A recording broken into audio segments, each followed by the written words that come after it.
안녕하십니까. 자산배분 투자의 윤종철입니다. 오늘도 블룸버그 리얼일드 9월 23일 방송 요약 및 해설을 하겠습니다.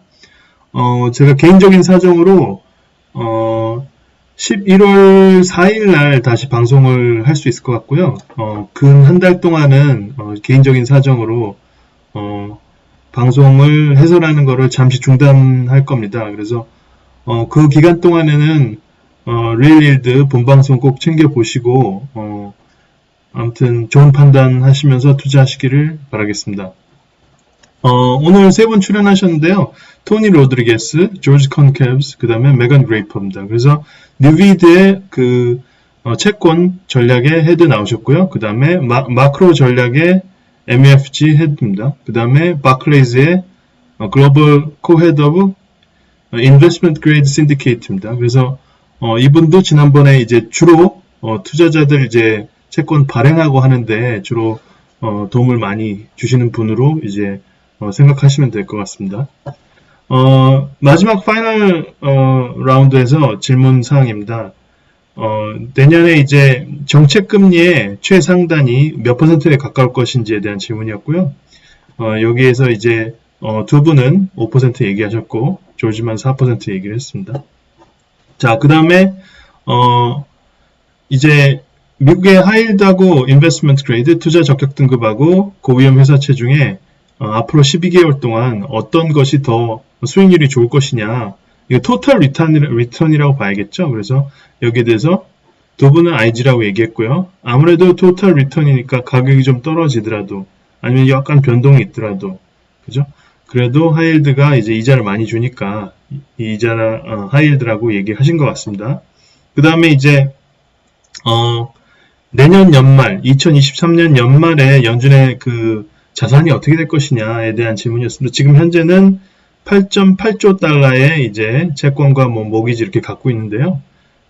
QT를 진행하고 있는 상황에서 8.8 트릴리언에 가까울 것인지 아니면은 7 트릴리언에 가까울 것인지 요거에 대한 질문이었습니다. 그래서 중간 어디쯤이라고 얘기를 하셨고 조지는 그 다음에 7, 그 다음에 메건은 상당히 많이 할 것으로 지금 예상을 한 거죠. 자, 오늘 큰 주제는 아무래도 지금 전반적인 모든 국가들의 국채 가격이 굉장히 많이 떨어지고 있기 때문에 이 거품의 어떤 버스팅, 그러니까 거품이 터진 것이냐에 대한 질문이 있었고요. 그 다음에 이제 단기금리는 상당히 올라가면서 장기금리는 그만큼 못 올라가는 그런 상황인데 금리 역전과 일드 커브의 그런 이제는 평탄을 지나서 역전이 진행이 되고 있는데 그 역전이 어느 정도 심해질지에 대한 얘기, 그리고 언제 위험자산을 사야 되는지에 대한 얘기, 그 다음에 주식시장과는 달리 이 회사채 시장은 굉장히 안정적인데요. 이 얘기도 좀 해보고요. 그 다음에 이제 영국의 파운드화의 급격한 하락, 거의 이머징 마켓 수준으로 지금 가격 변동이 일어나는 이런 상황에 대한 현실 인식, 그리고 달러의 향방, 그 다음에 이제 달러가 워낙 강해지고 있는 구간이고 상대적으로 동일한 일본 돈을 가지고 미국 국채를 살 수 있는 양이 줄어드니까 그만큼 미국 국채 가격이 올라갔다는 건 수요가 그만큼 줄어들 수밖에 없는 요인인데 그만큼 미국 국채를 사줄 사람에 대한 걱정을 살짝 하는 얘기도 있었습니다. 자, 메건 그레이퍼 나오셔서 요게 이제 이번에 연준에서 더트 플러스를 발표한 겁니다. 그래서 보시면은 이 2022년하고 2023년에 이제 그 금리의 차이가 미디언값, 중간값 해봤자 25pp 정도밖에 이제 안 보인 것처럼 마치 보이지만 사실 그게 아니다. 지금 2년물 금리가 4.16%고 CPI 발표가 9월 13일 있었던 거죠. 그래서 그때 발표 이후로 65pp가 올라갔고 그렇지만 더 올라갈 수도 있다고 이제 보시는 거고요. 그 다음에 10년물은 그때 이후로 CPI 발표 튀는 물가치를 보고 시장이 놀란 그 이후에 35bp 정도밖에 안 올라갔다. 그러니까 완만해진 거, 플래트닝이 한 30bp 정도 된 거죠. 똑같은 CPI를 보고도 10년물 금리는 그만큼 많이 튀지는 못하고 2년물 금리는 좀 상대적으로 많이 튀었지 않습니까? 그럼에도 불구하고 2년물 금리는 더 올라갈 수도 있고, 그리고 이 미디언 값, 이 덧플롯이 이게 어떻게 보면은 금리의 상단을 얘기해 주는 건 아니다. 이렇게 경고성 발언을 좀 하셨고, 그 다음에 10년물은 상대적으로 더 떨어져서 이 장단기 금리 역전이 더 심해질 수도 있다. 이렇게 좀 보셨습니다. 그래서 단기 금리는 더 높아지고, 그다음 장기 금리는 더 낮아질 수 있다. 이렇게 보시는 거죠. 그래서 두 분 이제 비슷한 얘기를 하셨는데, 토니하고 이제 그 법 마이클, JP 모건의 이제 에셋 매니지먼트 픽스드 인컴 채권의 CIO시죠. 그래서 이분은 이제 금리 변환의 시점, 결국에는 우리가 0% 금리에서 그리고 이제 금리가 계속 지속적으로 올라가는 이런 괴로운 고통스러운 과정에 지금 90% 구간까지 왔다. 이만큼 많이 완료된 것으로 추정하는 이유는 경기의 그 뚜렷한 하강 요소들이 분명히 보이고 있다. 특정한 산업 분야에서 분명히 보이고 있고, 하우징 마켓에서 터진 것을 우리가 실제로 데이터로 볼 수 있고, 그 다음에 페덱스의 충격적인 그 실적 등을 볼 때 경기의 하강 요소가 뚜렷하기 때문에 지금 금리 수준에서 이제 더 올려서 진행을 하다 보면 확실히 경기 하강에 오고, 그렇다고 하면은 단기 금리는 더 튈 수도 있을지 모르지만 10년 금리는 10년물 금리는 현재 상당히 안정적이다. 이 정도가 적정한 그 가치로 보이고, 그 다음에 내년도 중반 이후에는 더 떨어질 것으로 이제 예상을 하셨습니다. 그래서 지금 이제 언제 이제 회사채나 아니면은 그 리스키한 자산을 살 수 있느냐에 대한 문제인데요. 지금 훨씬 더 큰 규모의 장단기 금리 역전이 예상된다. 그만큼 하드 랜딩이 올 수 있다는 이제 완연한 표현이고, 지금 현재 조그만 이제 이자율이 올라가면은 가격이 싸지니까 조급한 사람들이 굉장히 많이 현혹이 되고 있는데, 본인들은 꼼짝 안 하고 있다는 얘기입니다. 그래서 아직 리세션은 안 오고 있고, 좀 기다렸다 사자, 이 얘기를 이제 이 콜을 해주셨습니다. 그래서 메건 그레이퍼가 주식시장하고 회사채 시장의 이런 괴리 현상에 대해서 좀 심도 있게 얘기를 했습니다.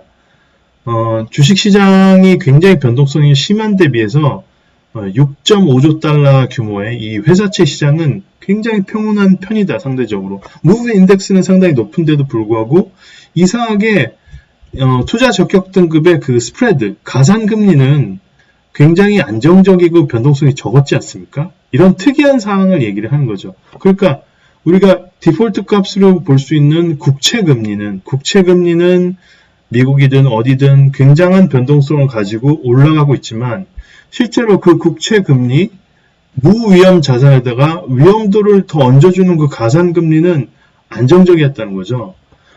IG 금리 같은 경우에는 투자 적격 등급 회사채의 그 이자율은 최고치에 비해서 0.2%만 지금 적은 수준이다.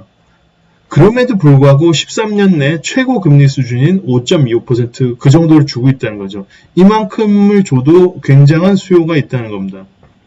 현금이 풍부한 투자자들이 이미 배후에 어마어마한 수요를 깔아주고 있다는 것을 본인이 느끼고 있는 거죠. 왜냐하면 이 분야의 일을 완벽하게 하시니까요. 발행자 입장에서 조언도 해주시고 하는 분이니까요. 그래서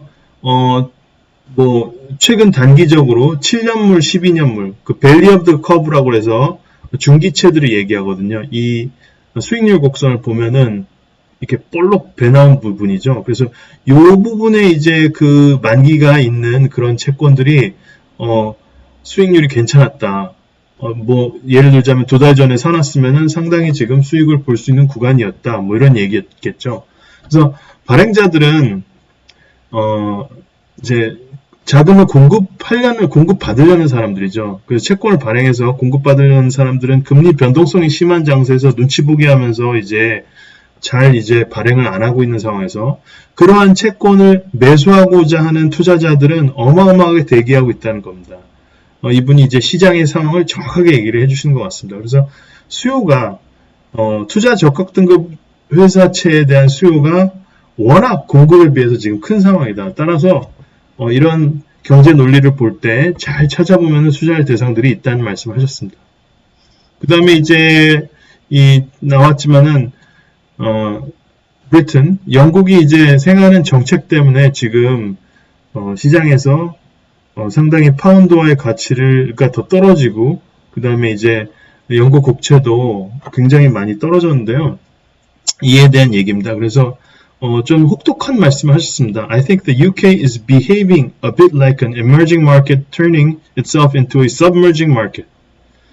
가라앉고 있는 시장으로 이제 평가를 하셨습니다. I think Britain will be remembered for having pursuing the worst macroeconomic policies of any major country in a long time. 그래서 굉장히 후세에 이렇게 기억될 거라고 보는 거죠. 매크로 경제학적인 입장에서 정책적으로 가장 실패한 정책을 펼친 주요한 국가 중에 하나로 기억될 것이다. 이렇게 좀 혹독한 비판을 하셨습니다. 결국에는 세금을 깎아주고 감세를 하면서 표를 얻으려면은 기존에 이제 돈을 쓰는 정책은 유지를 해야 되지 않습니까? 그러면은 아시겠지만은 세금을 안 걷고 돈을 쓰는 방법은 채권 발행하는 수밖에 없는데 채권을 발행하고 결국에는 세금을 적게 걷으면 채권 발행량은 늘어나는 것이고 그렇다면은 시장의 채권 공급이 늘어나면 당연히 국채 이자율은 올라가는 건데 이자가 올라가는 거는 싫기 때문에 또 중앙은행이 만약에 그 채권을 매수해 주면은 그러면은 시장의 파운드화는 늘어나면서 파운드화 가치는 떨어지는 것이죠. 지금 영국은 이제 금리 인상을 본격적으로 그나마 해보려고 지금 하는 상황에서 또 QT도 하겠다고 그렇게 얘기해 놓은 상황에서 그렇죠? 국채를 중앙은행에 매입하면 다시 돈을 푸는 거지 않습니까? 이게 서로 상충하는 이런 행동, 포퓰리스트 그 정권과 또 중앙은행 이 사이에서 누가 신뢰를 하고 또 투자를 할 수 있겠습니까? 이런 약점을 보고 엄청나게 공격을 하는 거죠.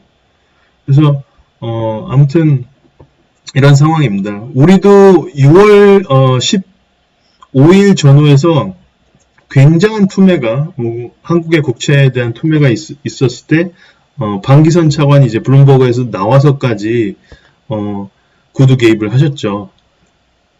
자, 그래서 이제 거의 말미에 왔는데요. 중기적 관점에서의 회사채 매수 시점을 좀 물어봤습니다. 그래서 지금 해야 될 일은 고위험 회사채 중에 트리플 C, 그 다음에 싱글 B 이런 아주 좀 퀄리티가 낮은 것은 좀 피하자. 그리고 그럼에도 불구하고 조만간 경기 하강이 명백해짐으로 이제 해서 연준에서 금리 인상의 속도를 늦춘다는 거죠.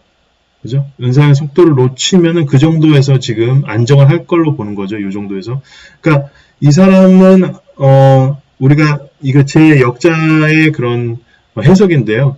코어 CPI 혹은 코어 PCE보다 핵심 물가지수보다 약간 더 높은 수준에서 금리가 이제 안정할 걸로 이제 예상을 하시는 겁니다. 그리고 이제 실제로 매수 시점은 부도율이 한 5, 6% 되고 그 다음에 두 자릿수의 이자율을 주면은 그때는 매수를 시작해 볼 만하다 이렇게 보시는 거죠. 그래서 개별 회사마다 다 리스크가 있으니까요. 좋은 회사를 찾는 건 기본이고요. 이 얘기는 이제 앞단에서 먼저 말씀하셨습니다.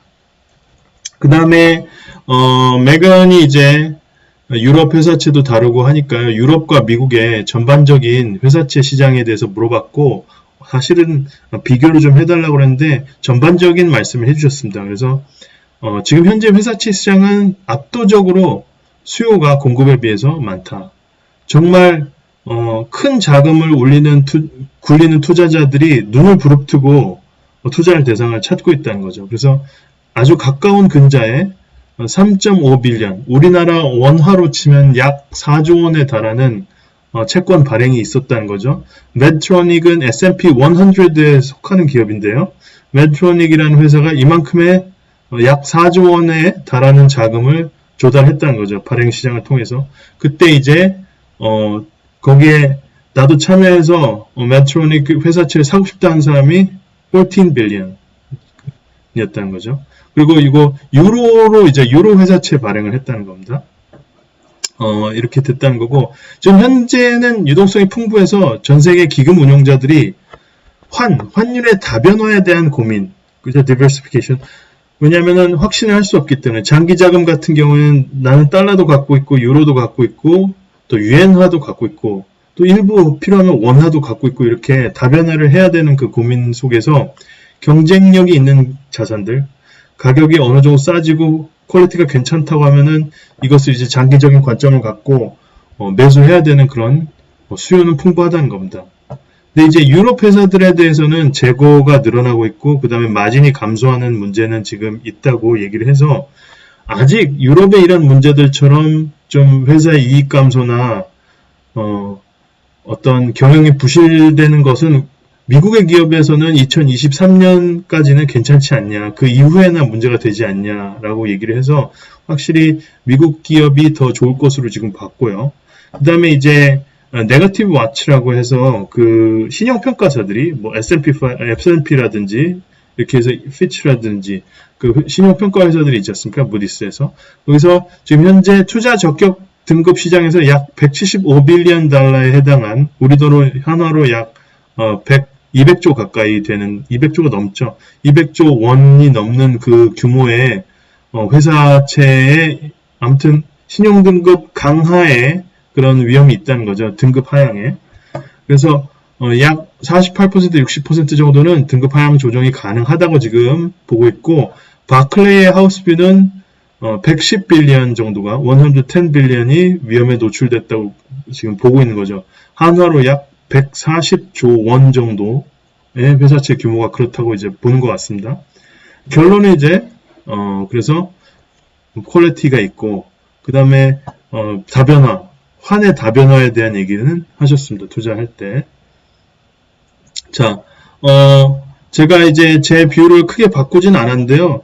요렇게 이제 자산을 매수할 만하다는 관점이었고 그동안 이제 원화 자산은 정 필요하다면은 이 구분 항목에 구성 항목에 들어가는 수준으로 해서 내가 만약에 반도체 회사라고 하면은 여기 이제 반도체가 들어가 있으니까요.